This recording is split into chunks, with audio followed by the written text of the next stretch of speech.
Bem-amados do Senhor, a palavra de Deus hoje encontra-se no livro de 2 Coríntios, capítulo 6, versículos de 14 a 18. Não vos prendais a um jugo desigual com os infiéis, porque que sociedade tem a justiça com a injustiça? E que comunhão tem a luz com as trevas? E que concórdia há entre Cristo e Belial? Ou que parte tem o fiel com o infiel? E que consenso tem o templo de Deus com os ídolos? Porque vós sois o templo do Deus vivente.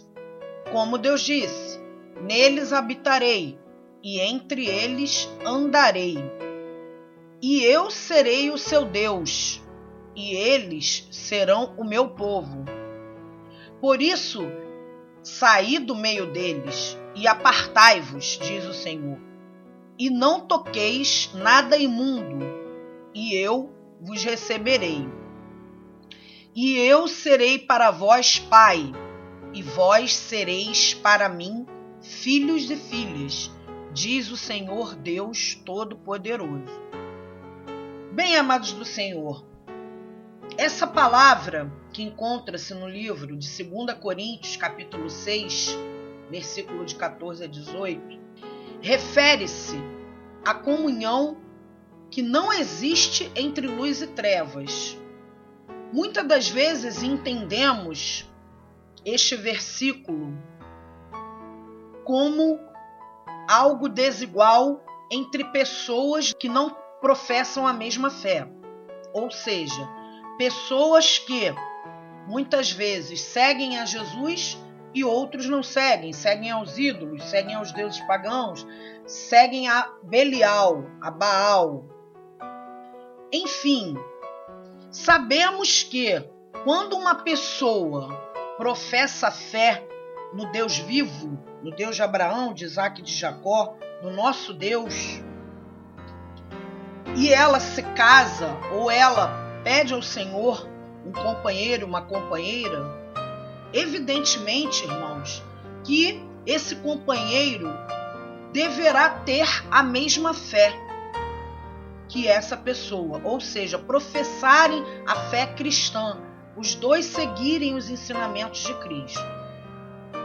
Porém, o tema que nós estamos debatendo hoje refere-se a jugo desigual entre pessoas da mesma fé.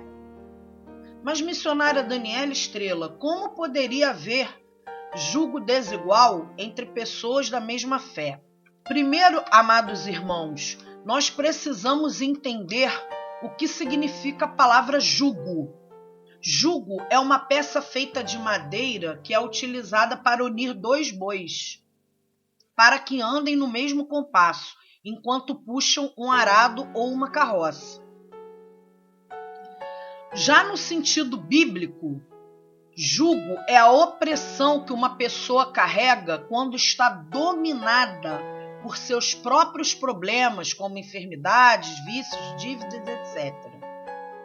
Segundo o Evangelho de Mateus, no capítulo 11, versículo de 28 a 30, Jesus chama a todos que estão oprimidos para irem até ele. Venham para mim todos vocês que estão cansados de carregar o peso do seu fardo, e eu lhe darei descanso. Carreguem a minha carga e aprendam de mim, porque eu sou manso e humilde de coração, e vocês encontrarão descanso para suas vidas.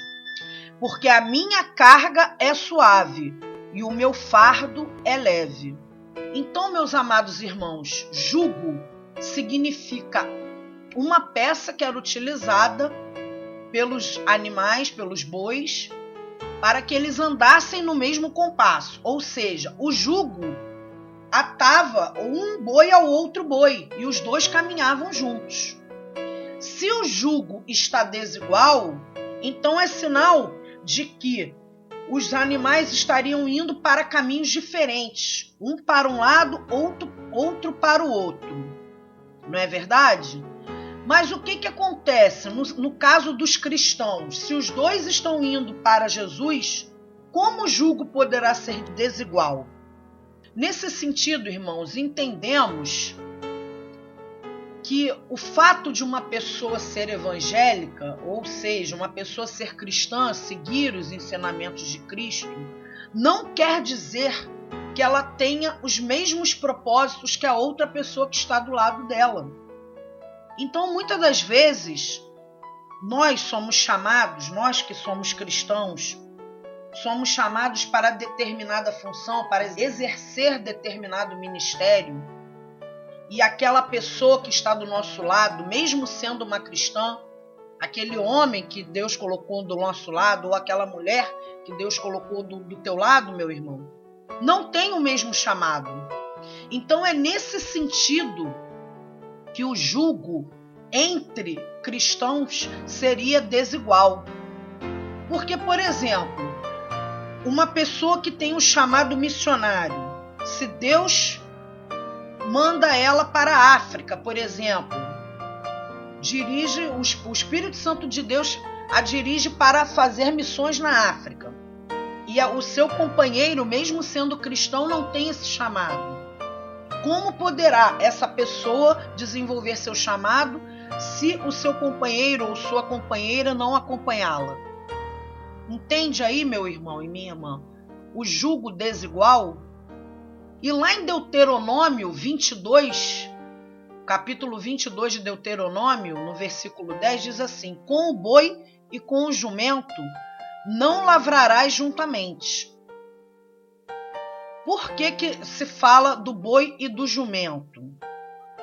Porque, na verdade, na palavra de Deus, o jumento era considerado um animal imundo.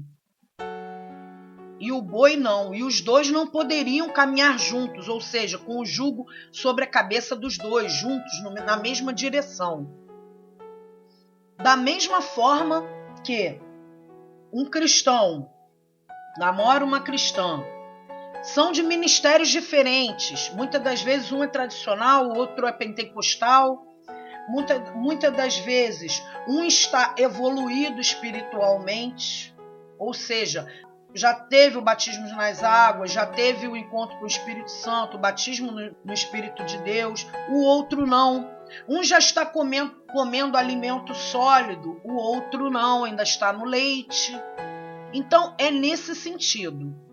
Aí, os irmãos podem estar se perguntando para a missionária Daniele. Então, nesse caso, se os dois são cristãos e existe essa diferença de propósitos, vamos dizer assim, de vocações, e essas vocações não convergirem,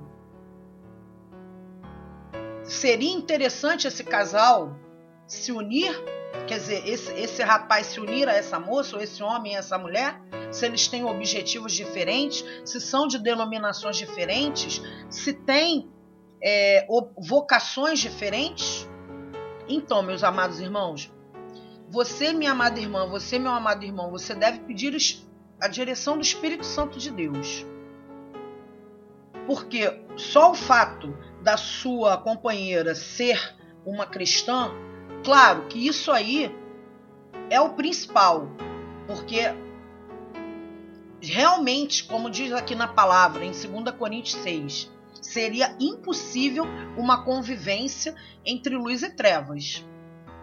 A não ser que, por exemplo, você já esteja casada ou casado, e aí você se converte, você minha irmã, ou você meu irmão, e a sua esposa não, e o seu marido não. Nesse caso, a palavra de Deus também diz que o marido santo santifica a mulher incrédula. O marido santo santifica a mulher incrédula. Então, nesse caso, se já estão casados, não há por que se separar porque um é cristão e o outro não, ou porque os dois são cristãos, mas têm objetivos diferentes. Vocês vão sentar, vão orar juntos, vão pedir a direção do Espírito Santo de Deus para que vocês tenham um entendimento espiritual. E você, minha irmã, ou meu irmão que está mais avançado espiritualmente que a sua irmã, tenha paciência com a sua irmã, com o seu irmão, de ensiná-lo na palavra do Senhor, para que ele possa crescer espiritualmente e comer desse alimento sólido junto com você. Amém? Então, nessa hora, nós pedimos ao Espírito Santo de Deus que não só faça-nos entender que o nosso jugo deve ser igual, não deve ser desigual. Eu não posso estar tomando a direção da esquerda quando a minha irmã quer ir para a direita. Eu não posso estar tomando a direção da direita quando o meu irmão quer ir para a esquerda. Caminhos diferentes, pensamentos diferentes, fé diferente. Então vamos pedir ao Espírito Santo de Deus nessa hora que nos ilumine para que possamos seguir nos mesmos propósitos com o nosso parceiro, com a nossa parceira, buscarmos ao Senhor juntos, amadurecermos juntos. Aquele que está mais amadurecido, que instrua o outro, ajude o outro na sua fé e busquem os mesmos objetivos, meus irmãos. Porque é como diz aqui na palavra, não adianta o irmão ter uma vocação e a sua irmã não, e a sua companheira não. O interessante é que os dois caminhem na mesma direção. Amém? Não quer dizer que, porque os dois são cristãos, mas um é de um ministério, o outro é do outro, ou um tem uma vocação e o outro tem outra, que não vai dar certo. É preciso que antes do casamento seja conversado, seja detectada essa diferença para que os dois possam se entender nesse sentido. Amém, meus irmãos? Vamos orar nesse sentido. Eu profetizo na sua vida, minha irmã, meu irmão, que ainda não encontrou essa pessoa, que Deus coloque uma pessoa com jugo igual, ou seja, que os dois caminhem na mesma direção, olhando para a mesma direção, olhando para os mesmos objetivos, para a mesma vocação.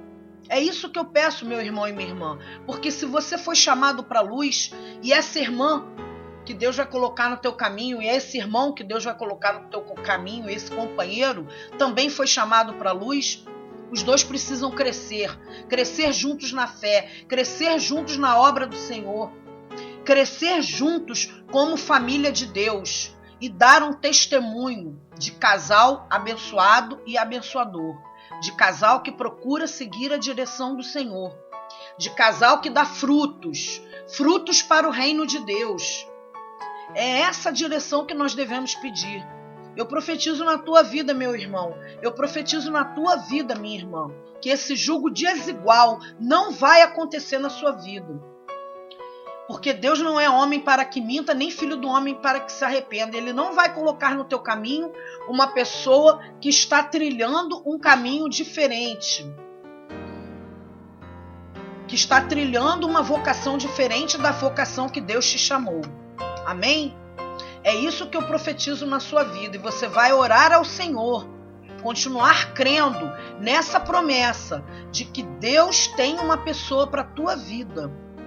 E de que essa pessoa que está contigo hoje, Deus vai prepará-la, vai amadurecê-la. E essa pessoa vai crescer no entendimento do Senhor. E vocês dois vão caminhar juntos. Em nome de Jesus. É isso que eu profetizo na sua vida.